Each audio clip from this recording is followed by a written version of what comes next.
Hi friends, welcome back to my channel Banu's Recipe. இன்னைக்கு நம்ம வீடியோல நியூட்டெல்லா எப்படி ஈஸியா வீட்லயே செய்யறதுன்னு பார்க்க போறோம். இந்த இட்டாலியன் ரெசிபியை பொதுவா ஹேசல்நட் வச்சு தான் செய்வாங்க. நம்ம இன்னைக்கு கொஞ்சம் டிஃபரெண்டா பீனட் வச்சு செய்ய போறோம்.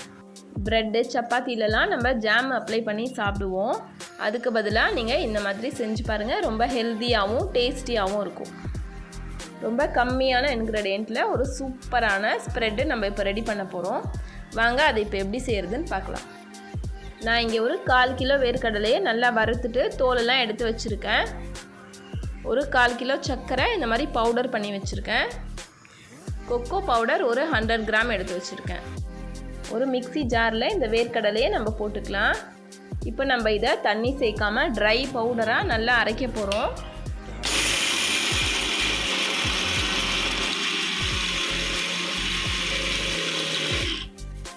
ஒரு 2 நிமிஷம் நல்லா சுற்றிட்டு இதை மாதிரி பவுடர் ஆனதுக்கப்புறமா மேலே இருக்கிறதெல்லாம் உள்ளே தள்ளி விட்டு திருப்பி இன்னொரு வாட்டி அரைச்சிக்கோங்க.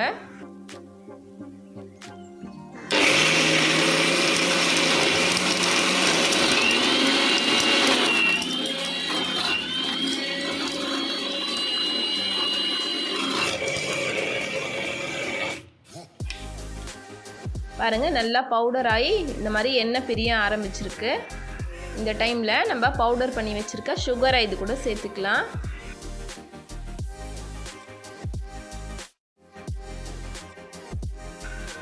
அது கூடவே கொக்கோ பவுடரையும் சேர்த்து நல்லா அரைச்சிக்கலாம்.